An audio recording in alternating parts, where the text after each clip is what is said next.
کیا کیا مناظر ہیں دیکھے زمینیں، کن ہستیوں کا گواہ آسماں۔ کچھ لوگ ایسے تھے ملتے ہیں اب بھی، ہستی کے صفحے پہ جن کے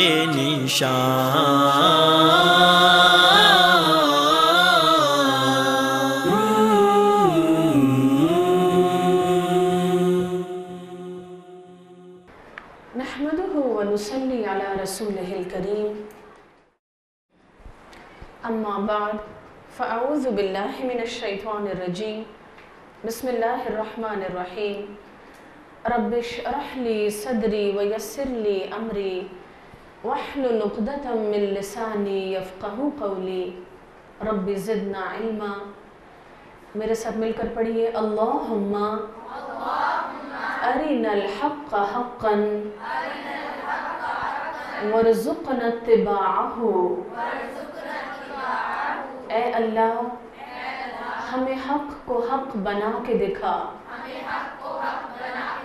اور اس کا اتباع کرنے کی توفیق عطا فرما۔ وَأَرِنَا الْبَاطِلَ بَاطِلًا وَارْزُقْنَا اجْتِنَابَهُ۔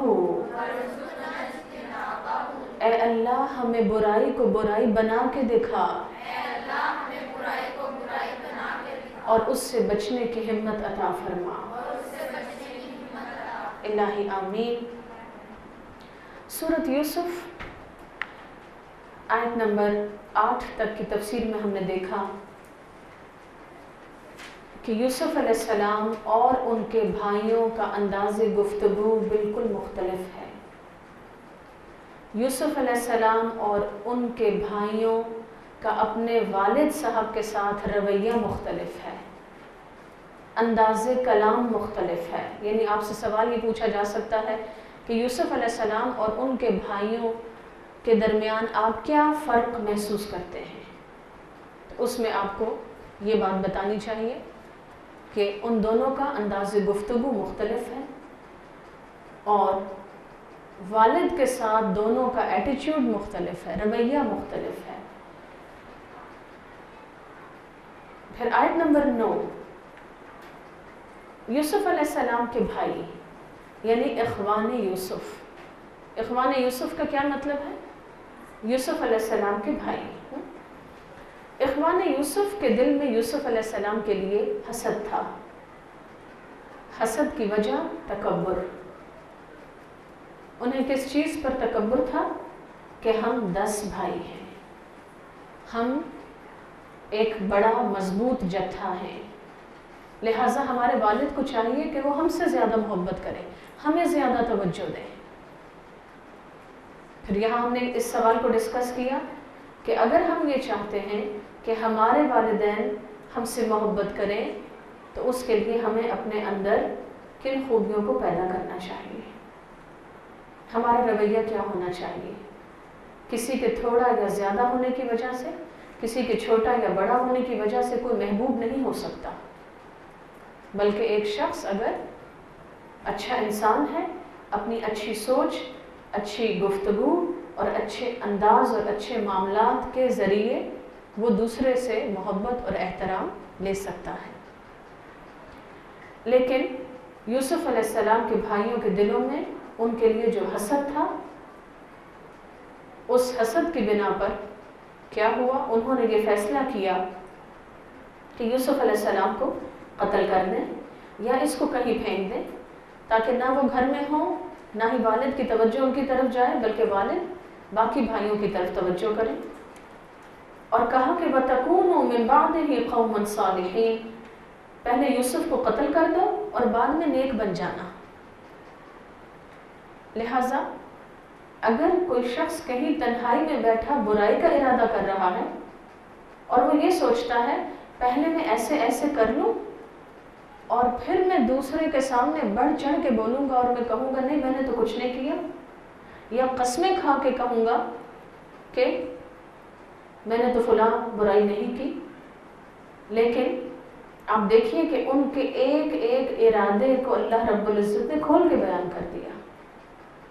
لہٰذا کوئی بھی شخص جو گناہ کا ارادہ کیے ہوئے ہو وہ یاد رکھے کہ وہ انسانوں سے تو چھپ سکتا ہے، اللہ رب العزت سے نہیں چھپ سکتا. اور اس کی ایک ایک نیت اور سوچ اور گفتگو لکھی جاتی ہے. آیت نمبر 10. قال قائل منہم، ان میں سے ایک کہنے والے نے کہا. یہاں مراد کون ہے؟ یوسف علیہ السلام کے 10 بھائیوں میں سے ہی ایک بھائی نے کہا. روایات میں یہ آتا ہے کہ جس نے یہ بات کہی وہ ان میں سب سے بڑا بھائی تھا اور اس کا نام ہودا تھا. کیا نام تھا اس کا؟ ہودا. اور اسی کی نسبت سے ایک رائے ہے علماء کی کہ یہ اپنے آپ کو یہودا کہنے لگے. لیکن بہرحال ان میں سے ایک نے کہا لا تقتلوا یوسفا، یوسف کو قتل نہ کرو، وَأَلْقُوهُ، اور ڈال دو اس کو، پھینک دو اس کو، فی غیابت الجب، کسی گہرے کنویں میں، کسی اندھیرے کنویں میں. اب ہم دیکھتے ہیں کہ اللہ تعالیٰ نے دشمنوں میں سے یوسف علیہ السلام کا ایک حامی پیدا کر دیا. وہ گروپ، وہ لوگ جو یوسف علیہ السلام کے دشمن بنے بیٹھے تھے اور ان کو قتل کرنے کے درپے تھے، انہی میں سے اللہ تعالیٰ نے کسی ایک کو اٹھا لیا جو یوسف علیہ السلام کو ڈیفینڈ کرنے لگا، یوسف علیہ السلام کو سپورٹ کرنے لگا. سوال لکھیے، آیت کے اس حصے میں ہمارے لیے عمل کا کیا پیغام ہے؟ اس میں ہمارے لیے عمل کا یہ پیغام ہے کہ ہم سب سے زیادہ فکر اس بات کی کریں کہ ہم نے اللہ رب العزت کو راضی کرنا ہے. اس بات کی فکر نہ کریں کہ لوگ ہم سے خوش ہو جائیں. سب سے زیادہ فکر اس بات کی کریں کہ اللہ رب العزت خوش ہو جائے. اس لیے کہ اگر اللہ رب العزت ہم سے خوش ہوگا، راضی ہوگا، تو سارے فیصلے اللہ کے ہاتھ میں ہیں. وہ چاہے تو دشمنوں کے دل بدل سکتا ہے، وہ چاہے تو دشمنوں میں سے ہمارے لیے سپورٹرز پیدا کر سکتا ہے. لیکن اگر ہم نے اللہ رب العزت کو چھوڑ کر لوگوں کو خوش کرنا اپنی زندگی کا مقصد بنا لیا اور ہم نے یہ سوچا کہ فرینڈز ناراض نہ ہو جائیں اور کزنز مجھے چھوڑ نہ دیں اور میں آئسولیٹ نہ ہو جاؤں اور کوئی مجھے ایکسٹریمسٹ نہ سمجھنے لگے. ایکسٹریمسٹ ہونا تو خیر ویسے بھی غلط ہے، اسلام تو اس کی کوئی تعلیم نہیں دیتا، لیکن میرے کسی بھی اچھے عمل کی وجہ سے لوگ مجھے نہ چھوڑ دیں، لہٰذا یہ سوچ کر ہم اچھا کام چھوڑ دیں، تو یہ غلط ڈیسیژن ہے، یہ انوائز ڈیسیژنز ہیں، یہ نادانی کے فیصلے ہیں. اس لیے کہ الٹیمیٹ اختیار اللہ رب العزت کے ہاتھ میں ہے. اگر وہ ہم سے راضی ہے، اگر وہ ہمیں سپورٹ کر رہا ہے، تو وہ دشمنوں میں بھی ہمارے ڈیفینڈرز پیدا کر سکتا ہے، ہمارے لیے سپورٹ پیدا کر سکتا ہے. لیکن اگر ہم نے اللہ رب العزت کو ناراض کر دیا یہ سوچ کر کہ لوگ مجھ سے پیچھے نہ ہٹ جائیں، لوگ چھوٹ نہ جائیں، تو بہرحال ایک دن ہوتا ہے جب انسان اکیلا ہی رہ جاتا ہے. لوگوں نے تو چھوڑنا ہی چھوڑنا ہے. آپ دیکھیں کہ مثلا جو نیچرل سسٹم ہے اللہ تعالیٰ کا بنایا ہوا، ایک گھر میں ماں باپ ہیں، بچے ہیں. کیا بچے ساری زندگی ماں باپ کی گود میں بیٹھے رہتے ہیں؟ اسکول جاتے ہیں یا نہیں جاتے؟ کالج جاتے ہیں یا نہیں جاتے؟ جابس پہ جاتے ہیں، شادیاں ہوتی ہیں، بہت کچھ ہوتا ہے. آخر انسان نے موو اباؤٹ کرنا ہے، آخر انسان نے بہرحال نکلنا ہے. اور ایک دن جب موت آتی ہے اور ہم نے دنیا کو چھوڑ کے جانا ہوتا ہے، تو کیسے جاتا ہے انسان اس دنیا سے؟ سب گروپ کو لے کے جاتا ہے اپنے ساتھ. کیا ہوتا ہے؟ اکیلا دنیا سے رخصت ہو جاتا ہے. یہ اللہ کا بنایا ہوا قانون ہے. ہم اللہ کی طرف سے آئے ہیں، اور ہمیں اللہ رب العزت کی طرف لوٹ کے جانا ہے. لہٰذا سب سے زیادہ ضروری یہ ہے کہ ہم اللہ رب العزت کو ہی راضی کرنے کی کوشش میں رہیں. چنانچہ انہی میں سے ایک کہنے والے نے کہا یوسف کو قتل نہ کرو. اس آیت کی تفسیر میں ایک بہت خوبصورت بات کہی گئی کہ یہ جو الفاظ ہے لا تقتلوا یوسفا، یہ کہنے والے تو شاید ایک تھا جس نے کہے، لیکن شاید وہ جنگل اور وہ درخت اور وہ حجر پتھر سب پکار اٹھے ہوں گے کہ یوسف کو قتل نہ کرو. کتنا بڑا ظلم کا ارادہ کر رہے تھے وہ. صرف یہ نہیں تھا کہ اپنے چھوٹے بھائی کو قتل کرنا چاہ رہے تھے، بلکہ یہ بھی تھا کہ مستقبل کے ایک نبی کے بارے میں یہ پلان کر رہے تھے کہ اس کو قتل کر دیا جائے.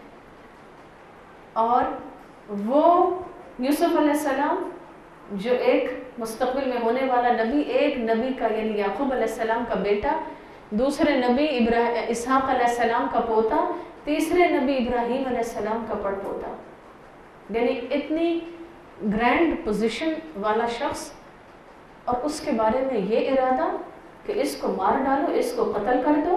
لا تقتلوا یوسفا، یوسف کو قتل نہ کرو. اللہ تعالیٰ چاہے تو بندے کو دشمنوں کی بڑی سے بڑی سازش سے بچا سکتا ہے، اس لیے کہ آخر سب کچھ اللہ رب العزت کے ہاتھ میں ہے. اور اس نے کیا کہا؟ وَأَلْقُوهُ فِي غَيَابَةِ الْجُبِّ، اس کو کسی اندھیرے کنویں میں ڈال دو. غیابت الجبی سے کیا مراد ہے؟ اس سے مراد ہے ایسا کنواں جو بہت گہرا ہو لیکن پانی سے بہت بھرا ہوا نہ ہو، جس میں پانی کچھ کم ہو. کس خیال سے انہوں نے یہ پلان کیا کہ اس کو کنویں میں پھینک دیا جائے؟ کہا یلتقطہ بعض السیارۃ، کوئی آتا جاتا قافلہ اس کو اٹھا کے لے جائے گا. اور یلتقطہ کا مطلب ہے کسی گری ہوئی چیز کو اٹھا لینا، یعنی کوئی آئے گا، کوئی دیکھے گا کہ اچھا یہ کنویں میں ایک لڑکا ہے، ایک بچہ ہے، اور وہ سمجھیں گے شاید گر گیا کسی وجہ سے. یہ جو غیابت الجب ہے، اس سے مراد یہ بھی ہے کہ ایسا کنواں جس کی منڈیر نہ ہو، جس کی باؤنڈری نہ ہو، وہ زیادہ انسیف ہوتا ہے. لہٰذا اس کو کسی ایسے کنویں میں پھینک دو، کوئی آتا جاتا قافلہ اس کو اٹھا کے لے جائے گا. ان کنتم فاعلین، اگر تم واقعی کچھ کرنے والے ہو، یعنی اگر واقعی پلان کر چکے ہو کہ اس سے جان چھڑانی ہے تو قتل کرنے کے بجائے کسی اور آپشن پہ سوچو. پھر کیا ہوا؟ قالوا، انہوں نے کہا یا ابانا، اے ہمارے ابا جان. یہاں کیا لفظ بول رہے ہیں؟ یا ابانا، اے ہمارے ابا جان. پیچھے دیکھیے آیت نمبر 8 میں کیا ورڈز ہیں؟ ان ابانا لفی ضلال مبین، ہمارے والد صاحب تو بالکل ہی بہکے ہوئے ہیں، ہمارے والد صاحب تو بالکل ہی غافل ہیں، ان کو تو سمجھ نہیں آتی کسی بات کی. پیٹھ پیچھے کیا انداز ہے اور منہ پر کیا انداز ہے. اس کو منافقت کہتے ہیں. کیا کہتے ہیں اس کو؟ منافقت کہتے ہیں. کبھی کچھ کبھی کچھ، پیٹھ پیچھے کسی اور انداز میں کسی کے بارے میں بات کرنا، جب وہ سامنے آ جائے تو کچھ اور کہنا. مثلا آپ بتائیے، آپ اسکول کالج گوئنگ گرلز ہیں، کیا ہوتا ہے جب کوئی کلاس فیلو سامنے آتی ہے؟ ہو سکتا ہے کوئی پارٹی ہو، کوئی گیٹ ٹوگیدر ہو، کوئی آئے اور ہم کہیں ہاں تمہارا ڈریس بہت اچھا لگ رہا ہے، کسی کے مارکس اچھے آئے، ہم کہیں اچھا تمہارے اتنے اچھے مارکس آئے، اور جیسے ہی وہ پیٹھ پھیر کے جائے تو شاید ہم کیا کہیں؟ اپنے آپ کو پتہ نہیں کیا سمجھتی ہے، شاید اس نے چیٹنگ کی ہوگی، مجھے پتہ ہے یہ کیسی آج بہت ڈریسی بن رہی ہے اور یہ تو ایسی اور ایسی ہے. اس قسم کی گفتگو کے ذریعے شیطان ہمارے اندر منافقت پیدا کرتا ہے کہ ہم ایکٹ کریں، ہم پریٹینڈ کریں، ہم دوسرے کے سامنے وہ بات کریں جس سے دوسرا یہ سمجھے کہ ہم اس کے بہت اچھے فرینڈ ہیں، اور جب وہ پیٹھ پھیرے تو ہم کچھ کے کچھ ہو جائیں. اس کے بارے میں ایک حدیث کا مفہوم لکھ لیجئے۔ نبی اکرم صلی اللہ علیہ وسلم نے فرمایا، تم قیامت کے دن تمام انسانوں میں بدترین حالت میں اس شخص کو دیکھو گے جو ذو الوجہین تھا۔ ذو الوجہین کا مطلب جو دنیا میں دو رخا انسان تھا، ڈپلومیٹک انسان تھا، ایک طرح کے لوگوں کے پاس جاتا تو ان جیسا ہو جاتا، دوسرے لوگوں کے پاس جاتا تو ان جیسا ہو جاتا۔ یہ ایسے بھی ہے کہ جیسے ہم کہیں قرآن کے سرکل میں ہوں تو ہم اپنے آپ کو کورڈ کر لیں، کہیں ہم شادی بیاہ پہ ہوں تو ہم یہ دیکھیں کہ لوگ کیسے ہیں، ہم نے بھی ویسا ہی بننا ہے۔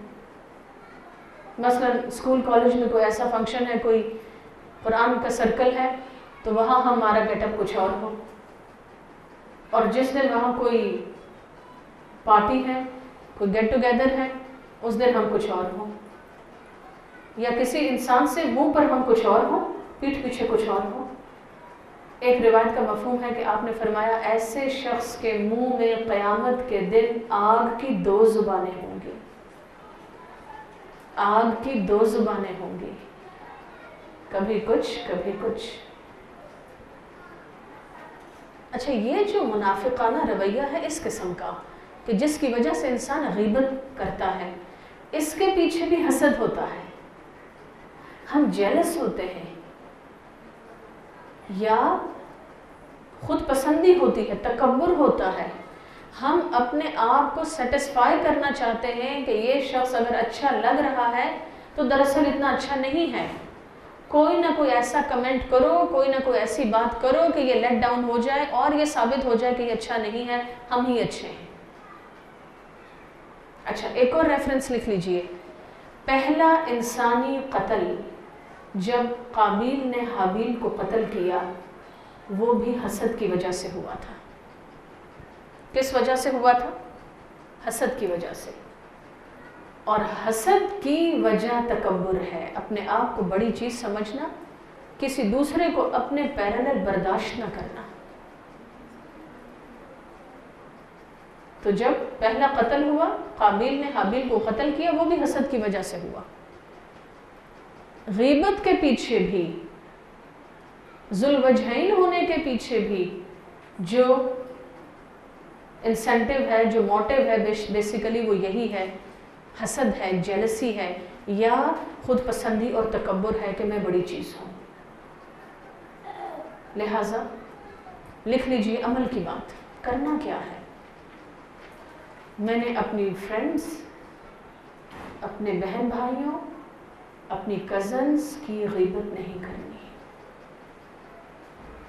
کہ میں پیٹھ پیچھے ان کے بارے میں کوئی اور کمنٹ کروں، اور جب میں ان سے ملوں تو میں بالکل کچھ اور پریٹینڈ کروں۔ اس کا مطلب ہے کہ ایسا شخص اللہ کی نظر میں بدترین انسان ہے۔ تو ہمیں ایسے ایٹیچیوڈ سے بچنا ہے۔ اب پلاننگ کچھ اور کر رہے تھے، آ کر اپنے والد صاحب کو کیا کہتے ہیں؟ آیت نمبر 11، قالوا یا ابانا، اے ہمارے ابا جان، مالکا، آپ کو کیا ہو گیا ہے؟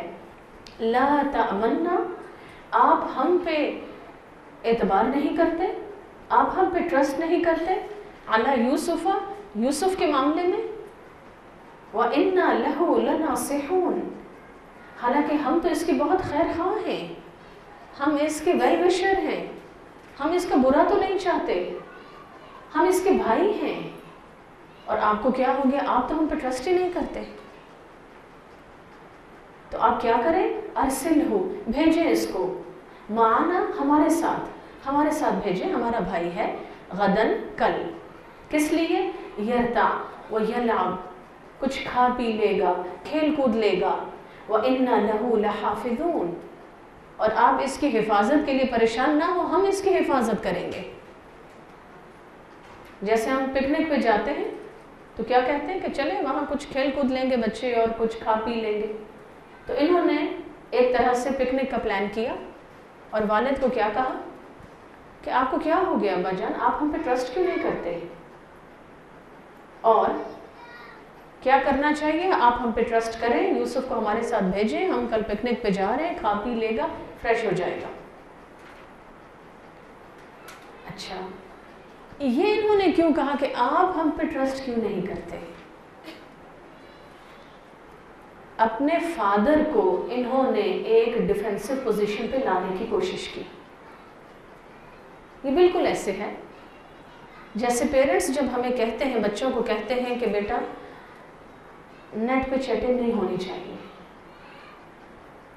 رانگ نمبرز اٹینڈ نہیں ہونے چاہیے، موبائلز مس یوز نہیں ہونے چاہیے، اور کمپیوٹر کے معاملے میں آپ کو کانشیس ہونا چاہیے۔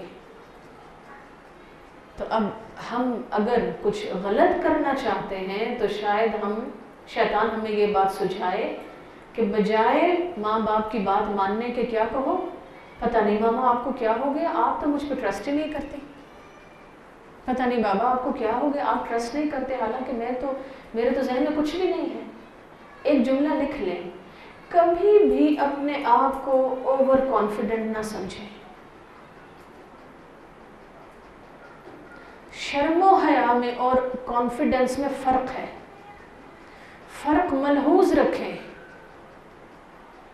کانفیڈنٹ ہونا، ویل اسپوکن ہونا، یہ کوئی بری بات نہیں ہے، اچھی ٹیکنالوجی، اچھی علم تحقیق سے فائدہ اٹھانا یہ کوئی بری بات نہیں ہے، لیکن اللہ تعالیٰ کی ڈیفائن کی ہوئی لمٹس کے اندر رہتے ہوئے۔ اگر کسی کام کو کرتے ہوئے یا کانفیڈنس ایکسپریس کرتے ہوئے ہمارے شرم و حیا پہ زد پڑ رہی ہے، ہمارا ایمان خطرے میں ہے، تو پھر ایسی ٹیکنالوجی اور ایسی چیزیں ہمارے لیے سب سے بڑی آزمائش ہے۔ کچھ لوگ ایسے تھے ملتے ہیں اب بھی، ہستی کے صفحے پہ جن کے نشان